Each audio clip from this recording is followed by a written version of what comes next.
On the show today, we're having a bit of a blast from the past where I'm going to feature one of my favourite parts of the conversation with Ben Hunt-Davis, who was an Olympic gold medalist for the British rowing team. We had a very wide conversation about his whole life, really, which included, obviously, how he won the Olympics and different things as well. And what I'm going to feature today is my conversation with him around being an Olympian and the mindsets that you need and how you can have the maturity to kind of do this and approach these things when you're young and the sacrifices that you need to make or not make, as you'll hear in the conversation. And he's a very interesting individual who's really done very well with his life because he was able to recognize his weaknesses and realizing that he wasn't actually the strongest athlete out there and realizing where he really had to put the effort in and overcome his own limitations to become a gold medalist. And so I really think you'll enjoy this episode and a lot of lessons that go along with it. We start the interview with me asking Ben about mindsets and maturity. I pose a philosophical question around the fact that you're actually quite young when you become an Olympian and you need to start training when you're 16 or maybe much younger than that to really have a career between like 20 and 30 where you might actually possibly be able to win something. Whereas if you could be a world champion, let's say in your 40s or 50s, you're probably much more sure about what you're doing with your life and able to like dedicate yourself to something, and you probably understand growth mindset. Your abilities is just more down to sticking at it and working hard as opposed to just something that you're sort of born with. Yeah, it was an interesting debate to start off with and kicked us off into the rest of the conversation. It's just a really good place to learn about mindsets and mastering things, which is the point of the entire podcast. So a very good conversation to be having on it. One thing I've found is that like as you get older, you're a bit better at life planning and then you've had more experiences. So by like 30, let's say you hit your Olympic sort of peak between 30 and 40 as humans. Do you think a lot more people would have like the potential to kind of go and do that? But because of it's at like 20 to 30, that like there's loads of people never actually realize that they would have the option because they're sort of lost in getting drunk and things. That's kind of quite a good question because I think that if you're a female gymnast, your peak is 16, 20 or something. If you're a female swimmer, it's kind of similar. I think I was lucky in that as a rower, I didn't have to take it seriously until I was 16. There are rowers who start at 20 and become Olympic champions, where you're a whole lot more mature than you are as a teenager. And I think probably the younger you have to go through everything, probably the harder it is. Maybe you get more parental support. And I think there are lots of people who have got a whole lot of natural physical ability, but at whatever age, they don't want it. They're not hungry. And that's a critical part.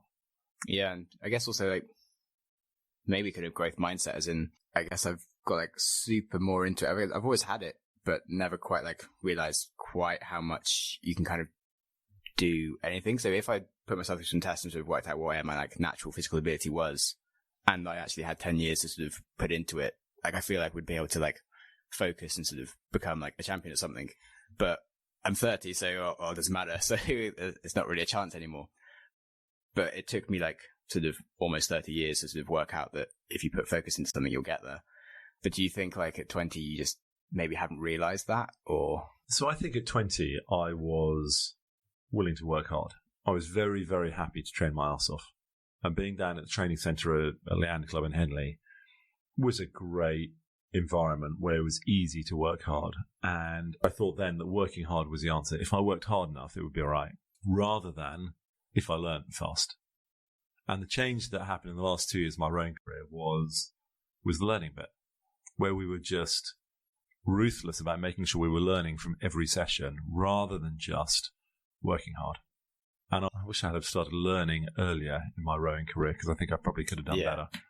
Nice. So the maturity about learning rather than just working hard when that comes, if that comes to people.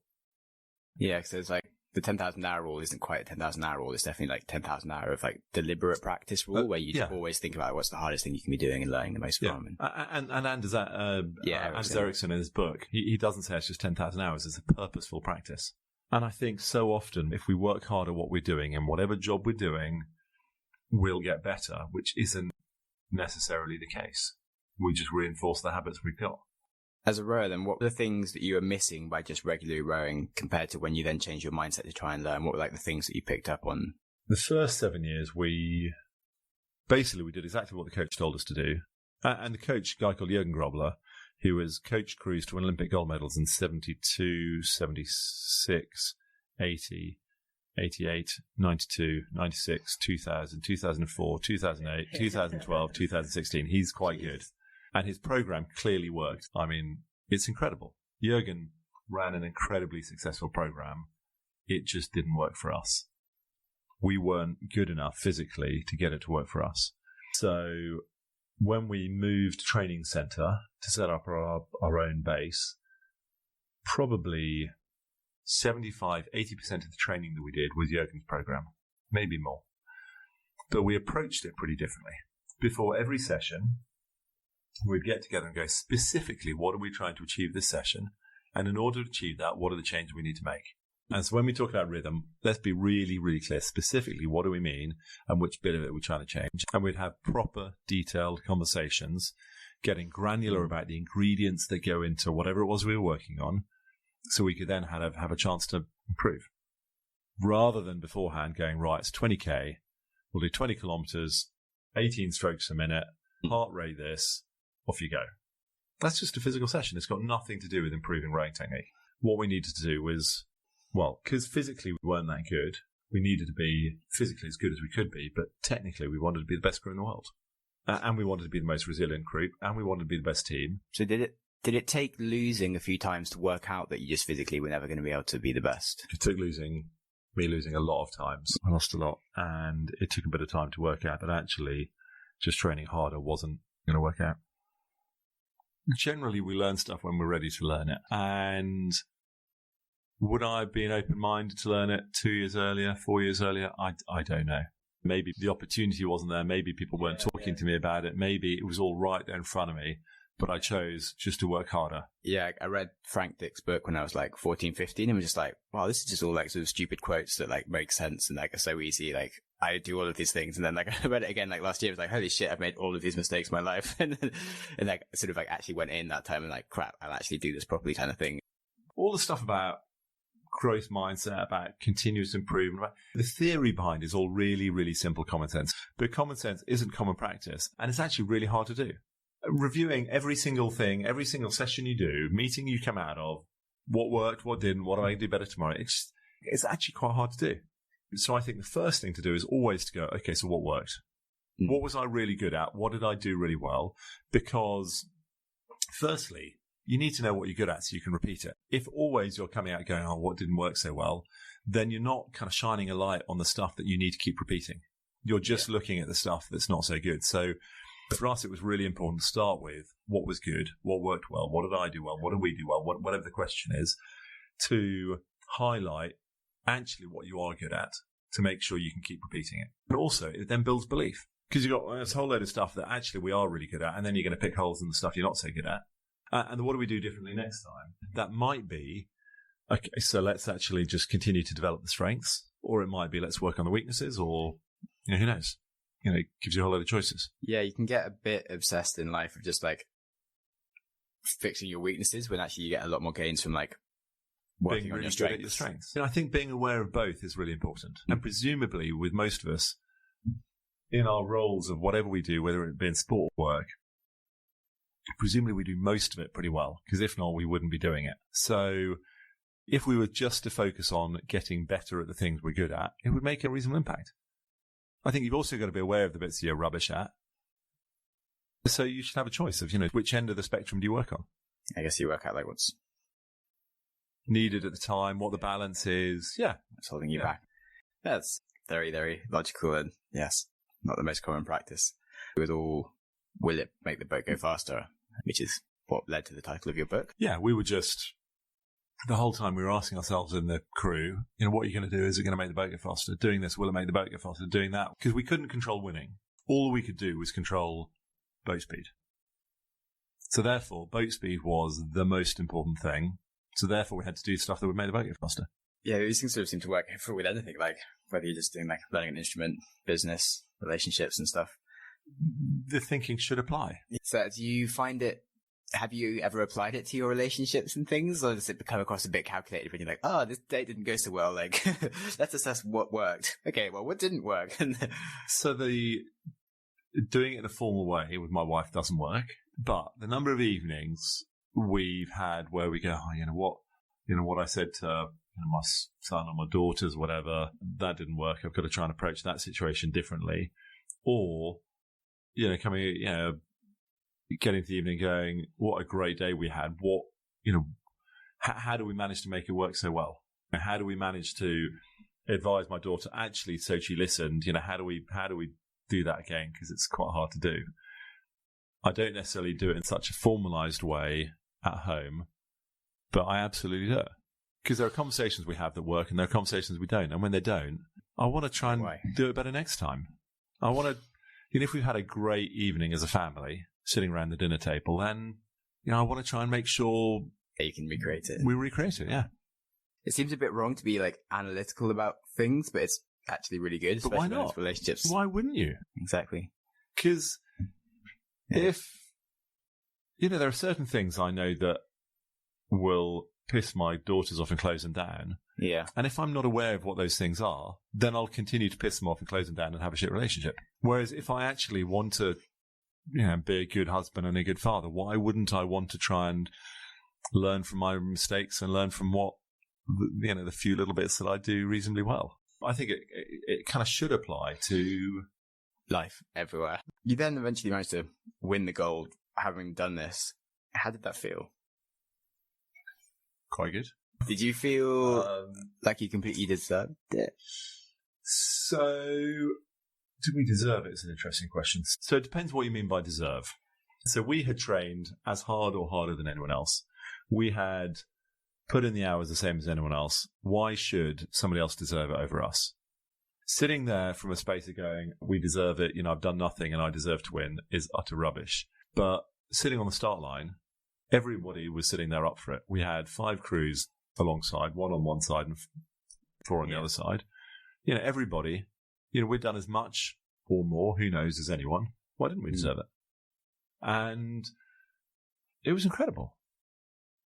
I was in the national team 9 years, and the very first race I won was 15 weeks before the Olympic final, which means I lost everything else I did. Wow. And to finally get it right. And the last 2 years were different. The last 2 years we actually came second in everything we did. The year of the Sydney Olympics, we came second in the first race, and we won the next 3. Losing heats and stuff along the way, but we won the races, the finals that counted. That's a lie. There's a Henley Royal Regatta, 13 weeks, 12 weeks before, can't remember how long, we lost there. But we won, we won the 2 big regattas leading up to the Olympics. So sitting there, we were confident. We were up for it. We had deserved it as much as anyone else. The World Championships year before we came second. We rode a pretty good race. We had a plan of how to beat the Americans, and as it was at the end where we thought we'd change gear and piss off and beat them, they changed gear and pissed off and beat us, and they were just better than us. The year of the Sydney Olympics, the first regatta we messed up in the final, and we came second behind the Croatians, and that was kind of fair enough. Vienna, we rode actually not that well, but we beat everybody. Lucerne, with a reserve on board, we rode pretty damn well, and we beat everybody.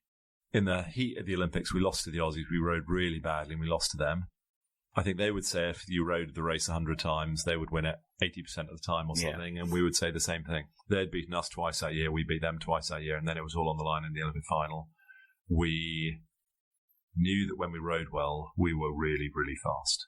And on that day, we rode really, really well.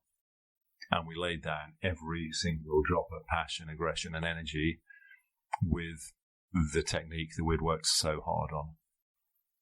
And we put together, for us, a perfect race. Nice. Well, obviously, congratulations. It was a good day at the office. But what do you think would have happened in the rest of your life if you hadn't won? Because you technically still have all the same lessons from, will it make the boat go faster stuff, but do you think you'd have been able to, write that book and sort of start this? No. Yeah. So I came away from the Olympics, being in the national team for 9 years and having won the Olympics. And I then started trying to work out what the hell to do next. And I thought, maybe some sort of corporate training. I didn't really know what it was, but maybe that would be interesting. And I called all sorts of people. And when I said I've come back from the Olympics and I won, everyone was happy to talk to me. I eventually found somebody who was happy to talk to me and then actually give me a job. But if I had have come back and said, oh, well, I came 7th again, not many people would have spoken to me. And, I do a lot of speeches these days. And for me to stand up and tell a great story about how we came 7th, not many people would want to listen to. People want to hear from somebody who's won rather than a loser.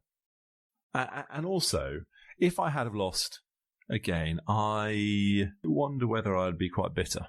Having put 9, 10, 11, depending on how you count years of my life into it, if I had have just lost everything, I think I might be quite bitter about stuff. It's a bit of a danger because if you want to be really inspiring to maybe kids and make them sort of follow their dreams into the Olympics, but also you could waste 10 years of someone's life if they only ever come 4th and 5th or something and they never really have anything to write home about and they just focus on stuff, and maybe they could have had a great career doing something else that they've missed out on. Yeah.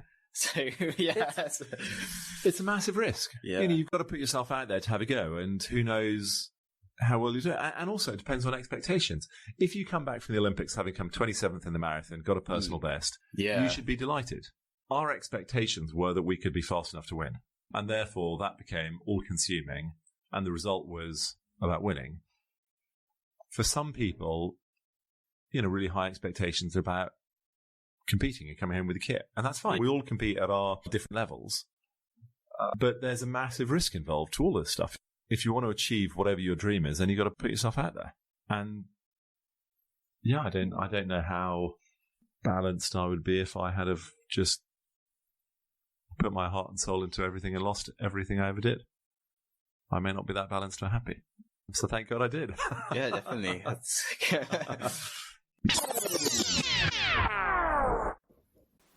Well, I really enjoyed listening back to that from the archives with Ben. And if you want to hear the full episode, you can. It's just if you search for Ben Hunt-Davis and under the podcast, you'll find the full episode. And of course, the other thing to remember is that you can chat to me anytime in Reason FM, the podcast player, where I am being very social, and that's what I built the whole podcast player for. And you're very welcome to come join me there. And on that's the end of the show. I hope you have a lovely time listening to your next episode, and do remember to pause just to quietly reflect on some of the things, and remember that common sense is not common practice, and that we are all probably being very stupid in our own ways. And on that, goodbye.